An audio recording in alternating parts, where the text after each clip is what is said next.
Churchill bought Chartwell in 1922, the year his youngest daughter Mary was born. Her elder brother and sisters fell as much in love with the house and gardens as their father, but Clementine Churchill was always worried by the cost of renovation and maintenance. Although the house cost just £5,000 to buy, they then had to spend another £18,000 on the alterations to make it suitable for the family to live in. Mary Soames grew up here and has a store of happy memories of her childhood home. Now the house belongs to the National Trust, but today she took me back to those impressionable years she spent there. Presumably your family had a number of visitors to the house, especially at weekends, I suppose. Oh yes, there were guests nearly every weekend, and this room was rather more for guests than for the family, because it was a nice, peaceful room where people who wanted to work could shut themselves away. Plenty of books for reference. Yes, made rather nice atmosphere. And of course, then that wall was all books. And it was only after the war that the plan of the Mulberry Harbour at Arromarsh was put there. It's quite detailed, isn't it? Yes, it is. And of course, that is because of that wonderful Mulberry Harbour, the beaches on Normandy beaches could be used, and I think this is one of the reasons the Germans never guessed, because they couldn't imagine how the armies would be supplied. It's a lovely piece of memorabilia, that, although it wasn't here originally. It's lovely putting it there. And what sort of people would use this room then? Oh, people like Professor Lindemann, who later Lord Chartwell, who was a great scientist, friend of my father's, and then Brenton Bracken. And you see, a lot of my father's friends were either writers or scientists or had work of their own to do. And they used to sit here? Yes, that's a very nice desk, isn't it? Because it's very comfortable to work at. Picture of the King and Queen. Yes, they're nice, aren't they? They gave them in 1941. Did they come here? No, the Queen Mother paid a visit to my parents after the war. She came to luncheon. Were you there? Yes. They both, she and my father were inspecting the squadron, which was then at Biggin Hill. Then she came here to luncheon afterwards. Quite exciting, I should think. Lovely picture of your father on the the wall. Yes, that's nice, isn't it? Yes. Typical pose. Cheerful and vigorous. I like that. It was done in the war, 1943, by Frank Salisbury. He's wearing one of his famous siren suits. He used to have them made in all sorts of different materials. They were very convenient. And as a matter of fact, he had workman's boiler suits before the war, which he used to wear for when he was making swimming pools or bricklaying or whatever. And then in the war, they got rather sort of smartened up. So where did the family socialise during that time, when everyone was working? Well, our great place for getting together was in the drawing room, through here. Work and play were both busy activities at Chartwell. This is a room I love, the drawing room, because so much of our family life took place in here. It's a lovely big room, isn't it? It's nice. What a lovely picture of your mother. Yes, that was done by an American painter, Chandor, just after the war.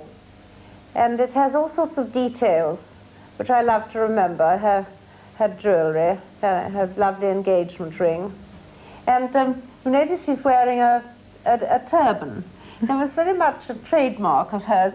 At the beginning of the war, she's abandoned hats, but as she loved to be very immaculate and tidy, and sometimes her days took her from dawn till dusk, from everywhere, from factories to harbours to lunch with Lord Mayor and so on.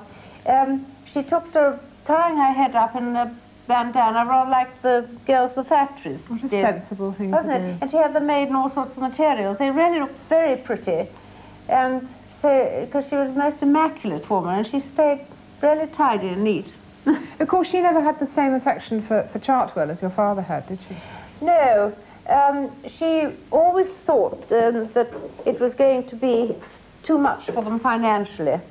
And indeed, it nearly was, because this house was up for sale several times in the 20s and 30s.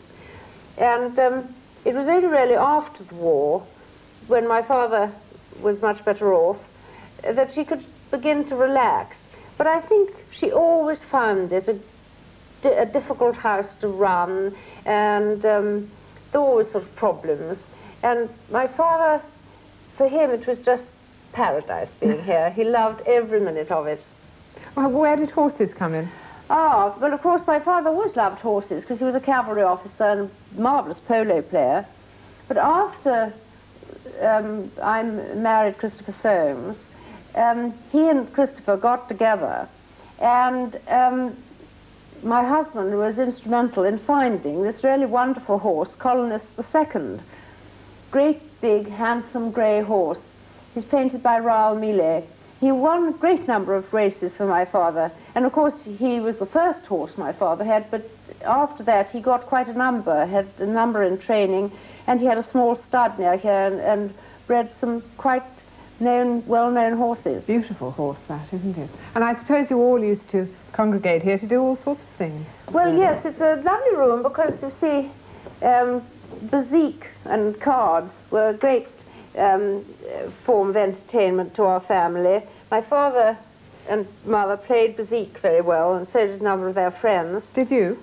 No, I'm very stupid at cards. But I used to love playing with the clickers when I was a child, you know, the scorers. I used to get into great trouble if I interfered in the game, not unnaturally. But you see, other people could be sitting down there talking or playing backgammon. This is very splendid. Isn't that a beautiful bird? It was given to my mother, it's Lalique, and it was given to my mother by General de Gaulle, who liked and admired her very much. And she had a great regard for him. And indeed, at one time, I well remember, she ticked him off roundly in her perfect and fluent French, because he, I don't know, made some tactless remark about France and England, but he never held it against her. In fact, I think it increased his regard for her. And he gave her that as a gift. As a gift. And you met here presumably before meals and after meals again? Yes, we used to sit here late in the evening. It was a lovely room, both by day and by night. And where did you eat? Well, we ate downstairs in the dining room. We could go there next. Should we go this way? And I suppose you remember many conversations at the dining room table as well. Oh, yes. The table talk was terrific. And rather noisy sometimes, too. As we went downstairs, I sensed that Chartwell's spell was beginning to take its familiar hold on Lady Soames. I expect you've noticed this house is very upsy-downsy. But of course it's built on the crown of a very steep hill. And this side of the house sort of slips off the edge. Oh, what a lovely room this is. Isn't it lovely? All laid up for tea. And you've got a view right across the Weald of Kent here. Yes, I know. It's lovely, isn't it? My father fell in love with it first time off. Do you remember the last time you sat at this table? Do you know, I was just counting up. The last time I sat here must have been in the summer of 1939. Good heavens. 44 years ago. I think this room brings back to me more than any other the times we lived at Chartwell. And I have such vivid recollections of the meals round this table. It's laid up for tea, but the meals I remember most, when really the conversation got going and my father would really sound forth, were at meal times, at luncheon and dinner. Do you remember any of the people at those dinners? Oh yes, vividly. First of all, whoever, there was nearly always a gathering of the family. And from when I was about 7, I was allowed to come to dining room luncheon. Though, of course, not to dinner, except on very high days and holidays. So would be my parents and a scattering of children, and perhaps a nephew or niece. And then all sorts of people, politicians like Duff Cooper and his wife, lovely Lady Diana, and artists like Sickert, like William Nicholson, Paul Mars, later Oswald Burley, and then visiting stars like Charlie Chaplin. I remember him sitting there all through one luncheon. And the company was very mixed and very varied. And then the conversation would wax and wane. And of course, I suppose for many years it just sailed right over my head, and probably I was more interested counting the number of cutlets and wondering whether I'd get a second help. But after I was in my teens, I started listening more. And it used to be wonderful, because, see, my papa loved reciting, and he had such a wonderful memory. I mean, for instance, he'd learnt those many, many verses of how Horatius kept the bridge in the brave days of old, from Macaulay's Lays of Ancient Rome. He'd learnt all that as a schoolboy at Harrow, and he could remember it all word perfect. And of course we loved that, because we used to all join in the choruses and in the brave days of old part. And there used to be great arguments, and sometimes tempers would wax very fierce, but nearly always it ended in a sort of explosion of laughter.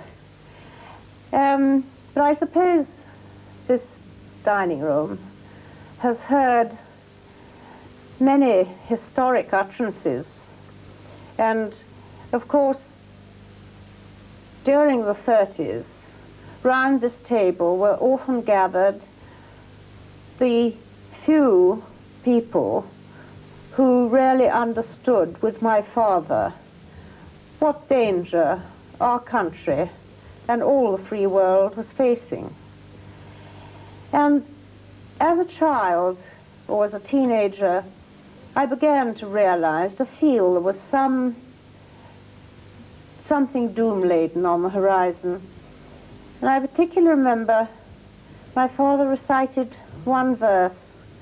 I think he'd seen it in a newspaper, and it was about a railway accident which had occurred because the driver fell asleep. And it went like this: "And who is in charge of the clattering train? The carriages creak and the couplings strain, and the pace is fast and the points are near, and sleep has deadened the driver's ear, and the signals flash through the night in vain, for death is in charge of the clattering train." And you know, it sent a thrill down my spine.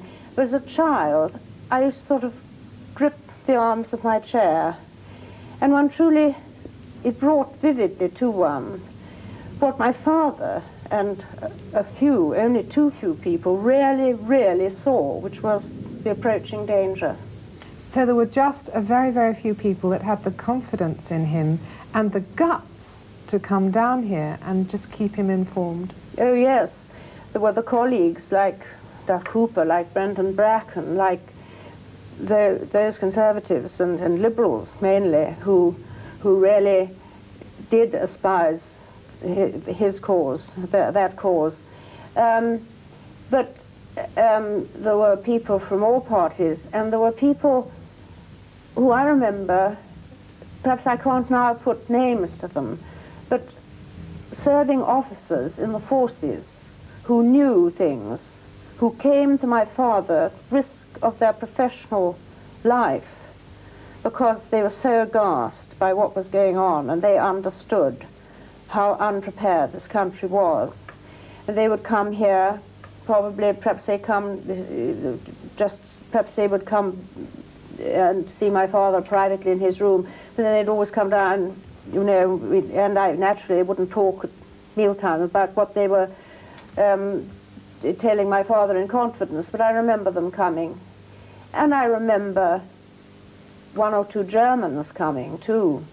One of them who was killed, murdered, executed later because of his part in the July plot, but who came to try and beseech my father to get the French and the British governments to face up to what was happening in Germany, and to tell him that there were Germans who were against Hitler, but that with every year that passed, the ones who were against Hitler were getting weaker and unable to make their voices heard.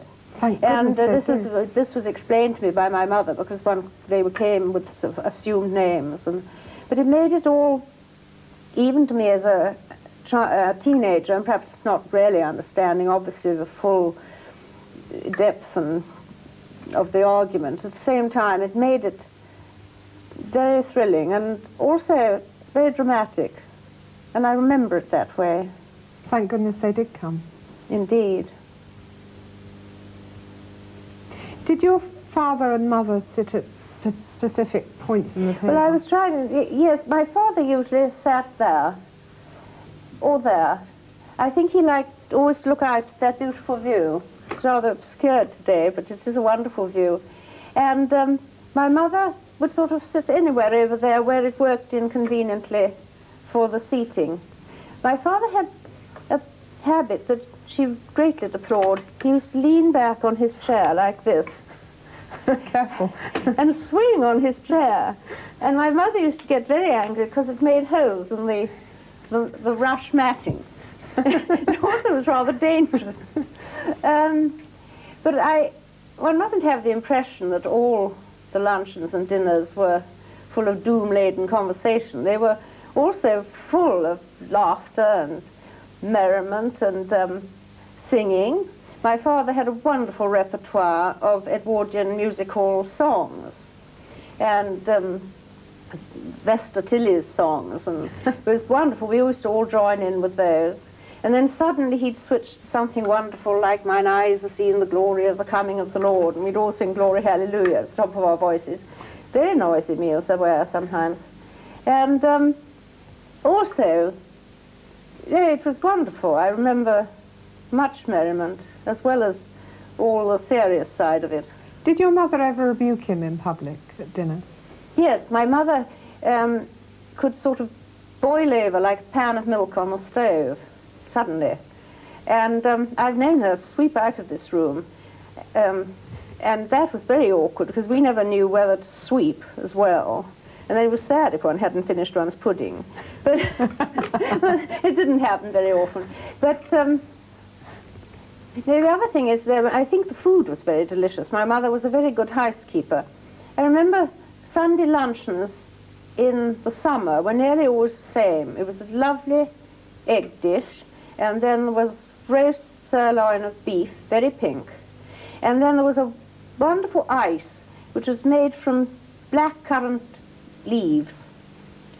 I don't know why I remember it so clearly, but I do. You really do, don't you?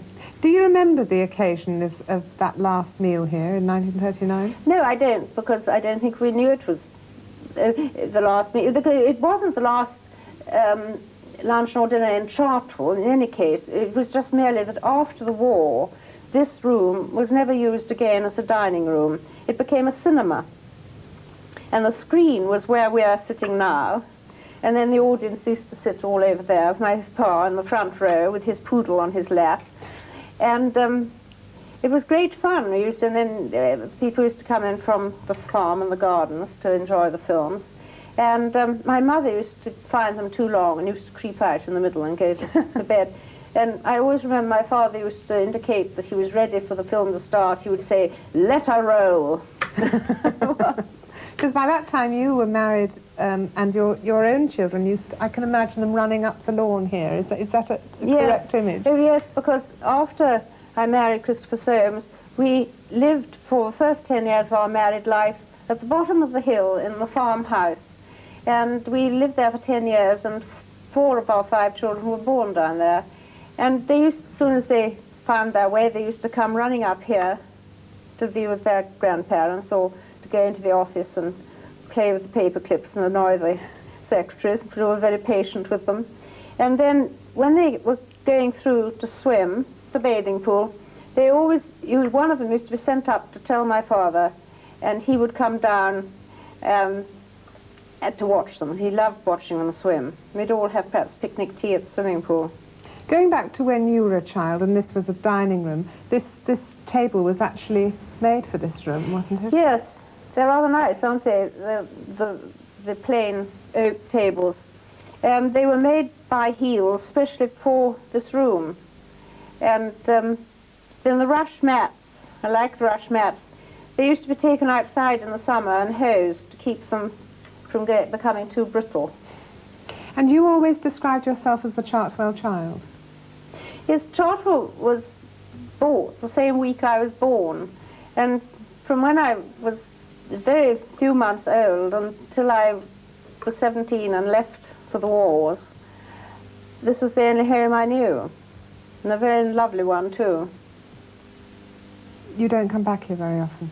Well, I come back from time to time, but I live in different... I come back mostly on closed days. I love walking around, but I love coming back here. It's very nostalgic. Very many memories. Happy memories? Mostly very happy, yes. Shall we go and see the rest of the house? Yes, let's. Thank you. If you lead, I'll... Shall we go and see my father's study? Oh, that would be lovely. Is that upstairs again? Yes, 2 floors up. This is my father's study. It's a lovely room, isn't it? High Yes. ceilings. It's really the heart of the house. What's the fish tank doing on the corner? Oh, that's a nice touch, isn't it? My father had a tank of tropical fish in this room in the last years of his life. And one of his later birthdays, a little boy appeared at Chartwell carrying a tin on a string with 2 little black fish in it as a birthday present. My father was deeply touched and thought that the fish must have a better residence. And so he got them an aquarium. And from that small beginning, he then got rather fascinated by tropical fish. And he always had this tank here. And then he built that lovely golden orf pool in Yes, and then he'd had those for some time, the golden orf and the water garden. And I suppose you seldom came here? Oh, right, yes, it was... I didn't come in here that much, no, because my father was always working. I suppose this was certainly the room in Chartwell where he spent the greatest number of hours. I think it's got a wonderful atmosphere. Still today. So this is where your father worked while the guests were working downstairs? Yes. This is a room where he undoubtedly spent the most hours of his life at Chartwell. And in every sense it's the heart of the house, because it is the core of the original old Elizabethan house. And Philip Tilden, the architect, cleared away the low ceilings of the Victorian house to show all the old beams and make this really lovely working room. And you've put banners up on the roof, which is rather nice, the banner there. Which... Well, my father's got a banner, and the flag up there is was the first Union flag planted on the North African shore in the last war. And the great picture over the fireplace is of Blenheim Palace, where my father was born, and near where he lies buried. And even here in this room, the architect contrived that my father should have that view he loved so much. And his desk, as you see, is full of a mixture of things, a wonderful silver inkstand, a jumble of photographs, mostly of family, Napoleon and Nelson. Marvellous having those two next to one another like that, Napoleon and Nelson. And that is the favourite photograph of my mother. It was taken of her in the early days of the war when she was launching a ship. My father simply loved it. And that's Jenny Jerome, my beautiful American grandmother. And there is members of the family, Sarah in her WAF uniform, my elder sister Diana, and the pictures on that wall are rather interesting. It's a picture of Lord Randolph Churchill, my father's father, whom he greatly admired and was devoted to, but with whom he never had a very close relationship, which my father always deeply regretted, and I think he always tried to make it up with his own children, and particularly with Randolph. Their picture was of my grandfather when he was Chancellor of the Exchequer in 1886, sitting at his Treasury desk, working on his budget, and the figures of the budget are framed above. it's rather piquant point that the total expenditure for Imperial Britain in 1886 was £82 million. And they declared a surplus that year. And I always think that's a lovely photograph of the Queen. My father loved that, and it was in the newspapers, and he got a copy of it. And he always thought it showed her in full and glorious flight. She's going to open Parliament, one of the early parliaments of her reign. Then, of course, he was her first Prime Minister. Of course, the room saw him through many changes. It saw him as Chancellor of the Exchequer in the 20s. It also saw him in the wilderness in the 30s. Must have Yes. seen a lot of changes. This was his factory and his workshop. You think of the books and speeches he poured out here in all the years that he lived here, but particularly in those very active years, the 30s. It must have been a very, very difficult time to work through in the 30s for him, in the wilderness. Yes, but you see, we now think about it in retrospect and how it all turned out. But he was so much in the throes of political life, really all his life. And you live life step by step, not in retrospect. But didn't he, at one stage during that time, feel that his political life was over? Yes, he did. It's rather extraordinary. He had moments of Great Depression. There was one moment in the early 30s when he writes to my mother in terms of great sort of depression, saying, for one thing, I think they were having financial difficulties, sort of saying, I don't think we can go on living at Chartwell, and now that the grown-up children are flown, and I am probably in the last decade of my life. How wrong he was. He had his finest hour, and how many more years? 30 more years to go, didn't he? Amazing. In his older years, he still worked, of course, here. What did he work on particularly? Well, of course, then? his war memoirs, and the English-speaking peoples, which were the two books, the big works that he published after he ceased to be Prime Minister. And no, he spent he worked enormously. I think it's the thing that I recollect most about him, my impression of him as a child, apart from his warm and lovingness, but how a tremendous worker he was. I mean, the whole life at Chartwell really was round my father's working schedule. And he would work, it's true he didn't usually get up very early in the morning, but he used to work in bed from an early hour. Then there were all his ploys outside, building walls, making swimming pools, cutting down trees, making rock gardens. And then here, after we'd all perhaps gone to bed, he would come up here and work into the early hours of the morning. You all had to be very supportive, I would have thought. Particularly your mother. Yes, this was a sacred territory. And we used to sometimes peep in here, but this was the Holy of Holies, and work went on. And he hated whistling, my father. I always say that I'm a very bad whistler and have difficulty even whistling for my dog, because I wasn't allowed to practice as a child. Holy of Holies. What a lovely way to describe this room. Should we leave it? Yes. I think we should go into the garden, don't you know? That would be lovely.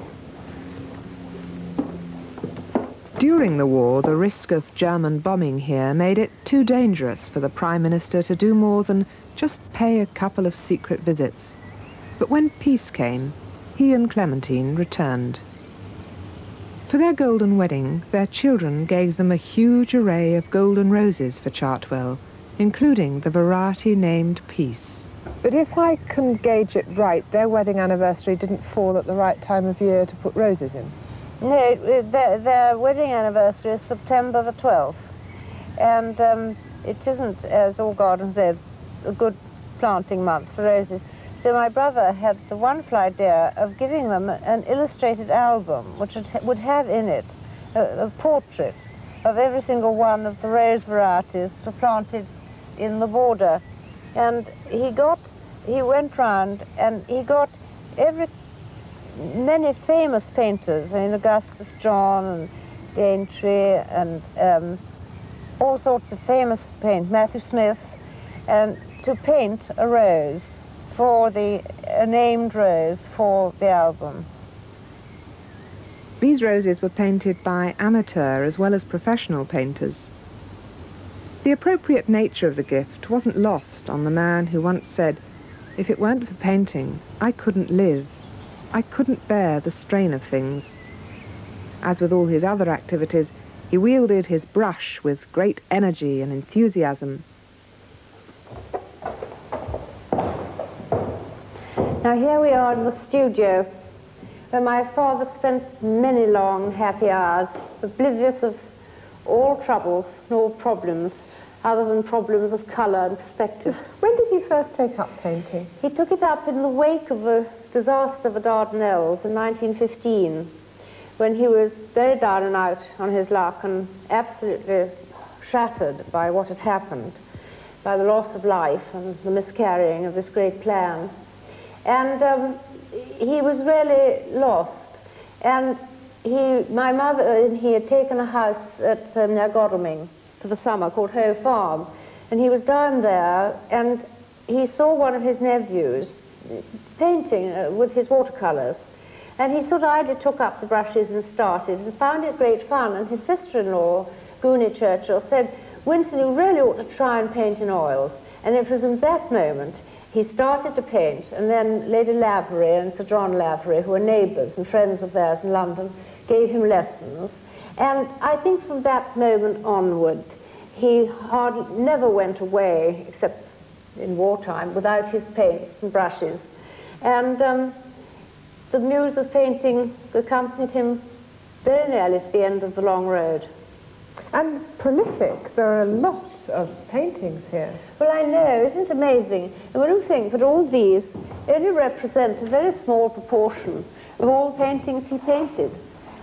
And I suppose if there was a heaven for him, heaven was painting. Yes, he wrote a delightful essay called Painting as a Pastime, and in it he says that if he ever gets to heaven, he would like to spend the first 1,000,000 years painting so as to try to get to the bottom of the subject. What a lovely way to think of it. Oh, that's delightful. I'm glad you showed me that. It's a lovely place, isn't it? It really is, isn't it?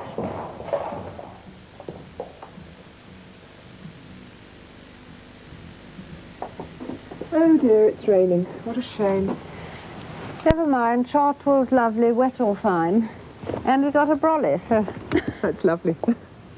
Churchill loved the sun and holidayed regularly in the south of France to paint its bright landscapes. At Chartwell, he built the Marlborough Pavilion to trap the English sun, and we sought refuge there. Nice shelter from the rain in here. I know, won't we lucky? Pretty pavilion. Are you pleased that it's now with the National Trust? Oh, yes. And deeply moved and touched to see how many people flock through. And I sometimes am there when they're going through and I hear the remarks they make, and it makes me very happy about it all.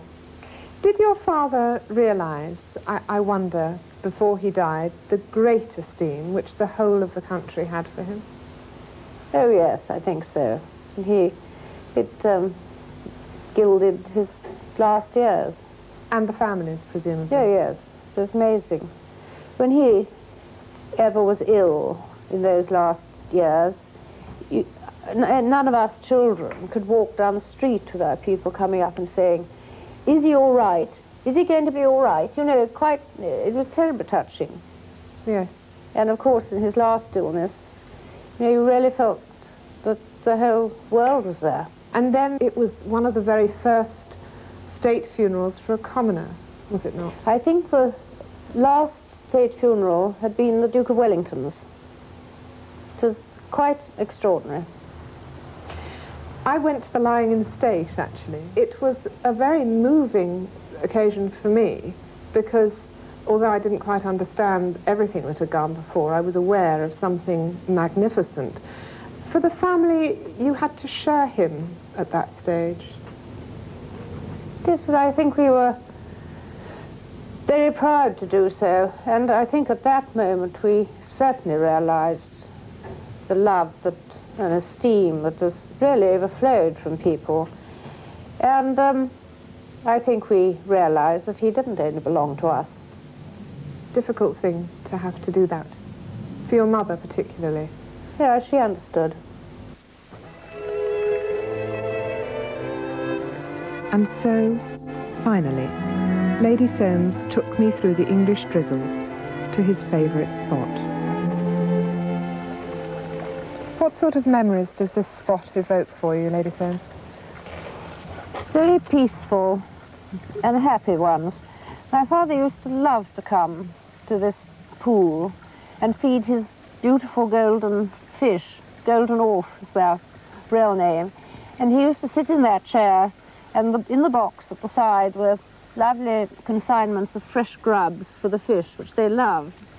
And they used to come streaming across the pool when they saw his figure there. And then after he'd fed them, he nearly always stayed for quite a long time in that chair in deep contemplation. And very often he sat there for a long time, brooding. And I think he must have had many deep and worthwhile thoughts.